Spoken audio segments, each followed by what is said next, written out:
7h, 10h sur Radio Courtoisie, suivez la ligne droite.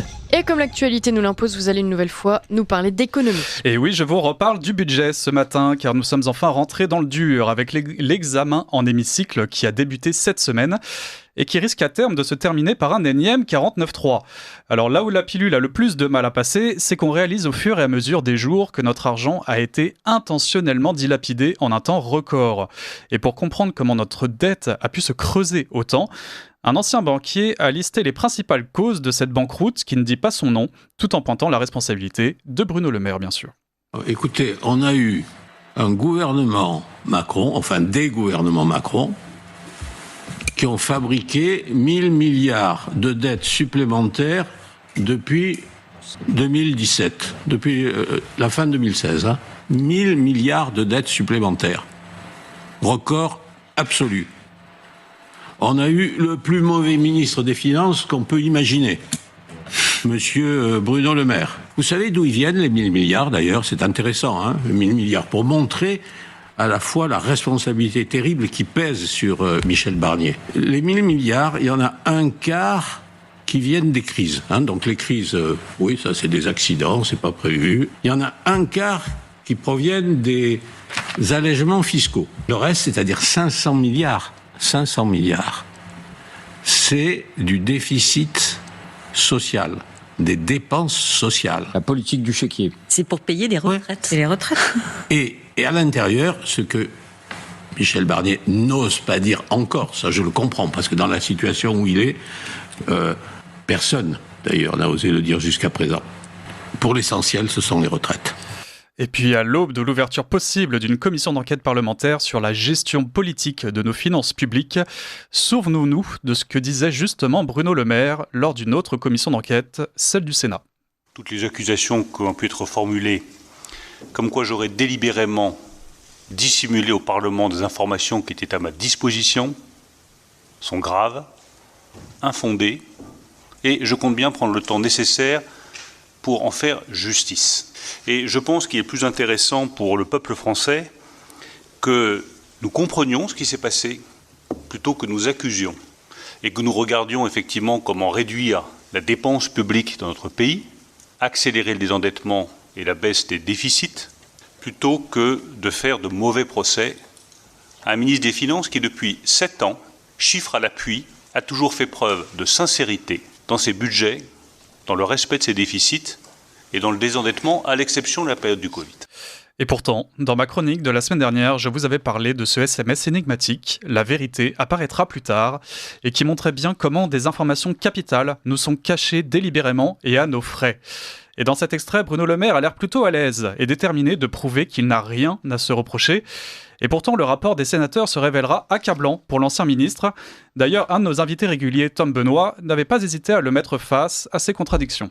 Le Sénat vous accuse d'avoir violé la loi organique en maquillant les comptes et en camouflant une note de la Direction générale du Trésor que vous aviez depuis le mois de février. Aux mensonges, aux calomnies et aux approximations du Sénat sur le sujet. Ce sont des mensonges, des approximations et des calomnies. Vous n'aviez pas d'informations depuis l'automne par rapport à un déficit qui pourrait s'établir à 5,5 du PIB. Mais ces informations étaient... je ne suis pas sûr que ça passionne nos téléspectateurs, qui lisent le rapport du Sénat et qui lisent surtout mes déclarations. Ça m'a pris 3 heures au Sénat. Donc si vous avez 3 heures devant vous, je pourrais vous faire le récapitulatif de A à Z des décisions que j'ai prises. Mais si vous aviez ou si vous n'aviez pas ces informations. Eh bien, en une phrase, je vais vous dire, je n'accepte ni ces mensonges, ni ces approximations sur un plateau de télévision. La réalité est que les informations dont nous disposions montraient qu'elles n'étaient pas fiables, pas stables, et il était recommandé par les directions de ne surtout pas les diffuser publiquement. Et lorsque ces informations ont été confirmées, il fallait prendre des décisions. Nous les avons prises, des décisions de réduction des dépenses et de réduction des déficits. Le report annuel des crédits, monsieur le ministre, s'établissait à environ 2 à 3 milliards par an depuis une quinzaine d'années. Depuis 2020, il y a eu un pic à une trentaine de milliards et aujourd'hui on est encore à 16 milliards, 20 milliards de report annuel. Ça veut dire qu'aujourd'hui vous allez laisser des finances publiques qui sont un cadeau empoisonné, si je puis dire, au Rassemblement national. Cher monsieur, vous faites le perroquet. Ah non, je ne suis pas un perroquet. Mes accusateurs, mais si, pardon, vous faites le perroquet des accusations du Sénat. Non, mais vous vivez dans quel monde ? La République et la démocratie. Je lis les rapports du Sénat, monsieur, ce sont des institutions. Vous oubliez qu'il y a eu la crise du Covid ? Et on sent bien qu'une colère est en train de monter au fil des révélations, des impôts et des taxes supplémentaires qui finiront par nous tomber dessus et qui risquent bien de ne pas être acceptées par la population, car elle considérera à juste titre qu'elle n'est pas responsable de la situation. Alors une injustice terrible, parfaitement expliquée par notre chroniqueur Alexis Poulain. Il faut aller chercher Bruno Le Maire et le traduire devant un tribunal avec d'ailleurs Monsieur Fournel qui était son directeur de cabinet et qui se trouvait être le directeur de cabinet de Michel Barnier. Ils ne peuvent pas s'en sortir comme ça. 100 milliards de dérapage. Il ne s'agit pas d'un dérapage, mais d'un maquillage des comptes publics. Ça s'appelle un mensonge, ça s'appelle une escroquerie même. On ne peut pas les laisser partir ainsi. Ça va 2 secondes, 1984. C'est toujours la faute des Français. Rappelez-vous, les non-vaccinés, c'est à cause d'eux si le Covid est toujours là. La dette, mais c'est parce que vous n'avez pas voulu travailler. Eh oui. Le chômage, c'est à cause des chômeurs. Et tout est comme ça. C'est proprement scandaleux ce qui est en train de se passer sous nos yeux. C'est juste dégueulasse. Pas en mon nom. Je n'ai pas voté pour ça. Jamais je ne voterai pour ça. Emmanuel Macron est un président illégitime. Ce gouvernement n'a aucune légitimité et il voudrait nous faire payer pour les erreurs de ceux-là. Et pourtant, Bruno Le Maire pourrait finalement s'en sortir sans poursuite. Oui, sur CNews, un journaliste a même imaginé que Bruno Le Maire pourrait bien être blanchi, car il aurait été victime d'une bureaucratie qui aurait tout simplement dilapidé notre argent n'importe comment. Mais vraiment, c'est ce que la commission d'enquête va révéler. Je vous le dis, dans 3, 4, 5 semaines, Bruno Le Maire quasiment va être blanchi. C'est-à-dire que tout le monde lui tombe sur le dos en ce moment. Vous allez voir, la commission d'enquête va révéler qu'on a dépensé l'argent public n'importe comment. Mais y a C'est-à-dire que, par exemple, je vais vous donner un exemple.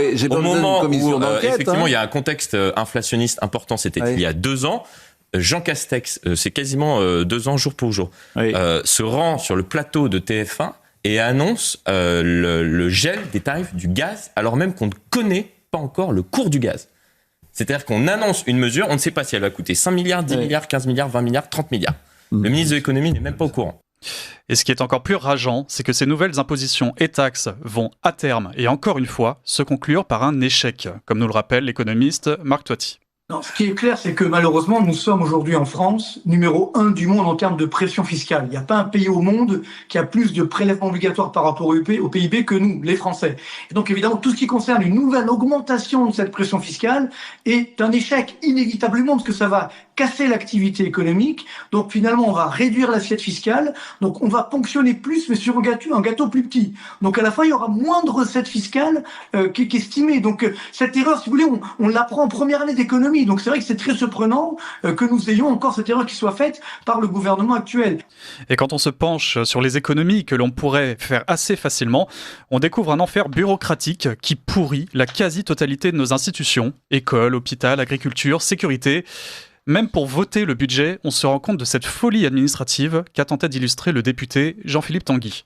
Écoutez, on s'opposera à cette nouvelle taxe, mais je voudrais profiter quand même pour se rendre compte à quel point notre pays est malade de la bureaucratie. Donc il s'agit d'une taxe du CNTC, qui est un sous-comité du CNMLM, qui a fait cette proposition avec l'IGE, DDD et l'IGA, dans le cadre du CEREMA, pour le fonds Barnier prévoyant donc une taxe à la DMTO dans le PLF, qui comprend le FEC, mais dans un plan du SLGICTE, dans le cadre du PPAL de la loi Elan. Donc je crois que quand on lit ce genre de déclaration, on comprend bien que notre pays est très malade. Et puis on a même assisté à une scène extrêmement rare cette semaine à l'Assemblée nationale. Oui, la présidente Yaël Braun-Pivet a recadré devant tous les députés l'ensemble du gouvernement qui, selon elle, fait traîner les débats. La date de ce débat est connue depuis 2 semaines.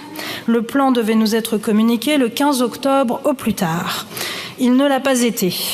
Il a fallu que je m'implique personnellement vendredi pour que ce débat soit maintenu et que les documents nécessaires à sa bonne tenue nous soient transmis. Nous avons finalement reçu hier un projet de plan. Je vous remercie, monsieur les ministres, pour cette transmission. Il n'en demeure pas moins que la communication aussi tardive, un dimanche, à la veille du débat d'un document provisoire, n'est pas satisfaisante. Et cela commence à faire beaucoup. Nous avons déjà eu ce problème avec un rapport sur la dette qui nous a été transmis que le vendredi 12 octobre pour un débat prévu le 15. Et là encore, il avait fallu insister. Et donc je demande au gouvernement de veiller à ce que les droits du Parlement soient davantage respectés. La démocratie est un bien précieux et j'invite chacun à ne pas la fragiliser. Et puis pendant ces débats parfois tendus, comme vous venez de l'entendre, une idée commence à faire son chemin. Taxer les propriétaires de chiens. Non, ce n'est pas une blague. Taxer les propriétaires de chiens, il y a ceux qui s'y accommoderaient. Il faut payer des impôts, pourquoi pas pour les chiens, mais ça va être un peu raide encore dans le budget. De toute façon, on est de plus en plus taxés, donc il n'y a aucun souci, je payerai. Et ceux à qui il ne faut mieux pas en parler. La meilleure des choses, c'est déjà de faire attention à comment on dépense l'argent public, avant de chercher peut-être de nouvelles économies chez nos animaux de compagnie. Ils font partie de notre famille, c'est aberrant qu'on doive les taxer.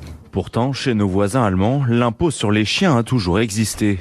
En 2023, il a généré plus de 400 millions d'euros de recettes. À Cologne, la mairie a récupéré plus de 7 millions d'euros l'an dernier.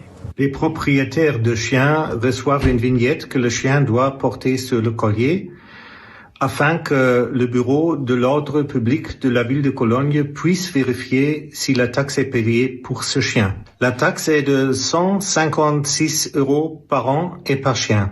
Alors ce système pourrait-il être appliqué en France ? Pas impossible selon cet économiste, à condition que le montant de l'impôt ne soit pas trop élevé. Et si vous mettez une taxe de 1 000 €, ça va beaucoup vous rapporter, vous pensez que ça va beaucoup vous rapporter, mais en fait il y a plein de gens, soit d'ailleurs ils vont pas payer la taxe, ils vont se cacher, ils vont cacher leur chien, ils vont truander, soit il y a plein de gens qui vont abandonner leur chien. Voilà, et une autre taxe pourrait voir le jour, celle qui ciblerait directement les détenteurs d'une assurance vie ou de livret A. De quoi rendre fou Pascal Praud qui visiblement est agacé par cette gestion catastrophique. Par exemple, les successions, l'héritage, c'est un scandale de payer ce que les gens payent. T'as déjà payé 50 000 fois et tu repayes. C'est un impôt sur la mort. C'est un impôt sur la mort. Et quand c'est pas en ligne directe, alors là, c'est... Alors, si l'argent était bien utilisé, tu dirais rien. Il n'y aurait pas de souci. Tu sais qu'ils font n'importe quoi. Ils se trompent de 50 milliards en 6 mois. Enfin. Ils se trompent. Donc évidemment que ça te met en colère. Oui, t'as des amateurs. Ils se trompent ou ils cachent. Donc vraiment, il n'y aurait pas de souci si les hôpitaux marchaient bien, si la justice marchait bien, si l'école marchait bien, si tout marchait bien. Tu dirais, bon, je vois où est mon argent. Il y a Bercy qui marche bien. Ah Bercy, ça marche bien. Je suis d'accord avec vous. Et puis la semaine dernière, je vous avais parlé d'une auditrice sidérée de voir les prestigieux avantages dont bénéficient les ministres et anciens ministres. Eh bien, un autre auditeur, tout aussi ulcéré, a proposé une solution qui ne risque pas de plaire aux parlementaires. Ah bah moi j'en ai ras-le-bol qu'on tape tout le temps sur les mêmes. Moi j'ai une solution peut-être un peu brusque qui va peut-être un peu faire peur à nos chers députés, à nos ministres, c'est qu'on les mette au SMIC horaire comme le pauvre petit ouvrier français et qu'ils aient un devoir des résultats et suivant ce devoir des résultats qu'on leur donne des primes parce qu'ils sont mauvais en tout, ils sont bons en rien, mais ils sont payés je ne sais combien alors qu'ils font un bordel dans notre pays et qu'ils ne servent strictement à rien. Nous, pauvres petits ouvriers, quand on fait un mauvais résultat dans notre entreprise, la plupart du temps, on n'a pas de prime. Alors pourquoi ces gens-là, on ne les met pas au même régime que nous ? Là, vous allez voir, on va avoir des résultats et ils vont peut-être se sortir les doigts de où je pensais pour faire des choses correctes, bien, et à penser un petit peu à nous, parce qu'ils vont être au même régime que nous. Donc ils vont comprendre où est-ce qu'on en est, nous, dans notre vie. Et comment on galère maintenant. Voilà. Et bien en attendant que nos chers parlementaires soient au SMIC, nous verrons bien au fil du budget et de cette commission d'enquête si ceux qui nous ont mis dans cette situation échapperont aux conséquences de leurs actes. Et nous ne manquerons pas de vous tenir informés. Merci Louis Rigaudière.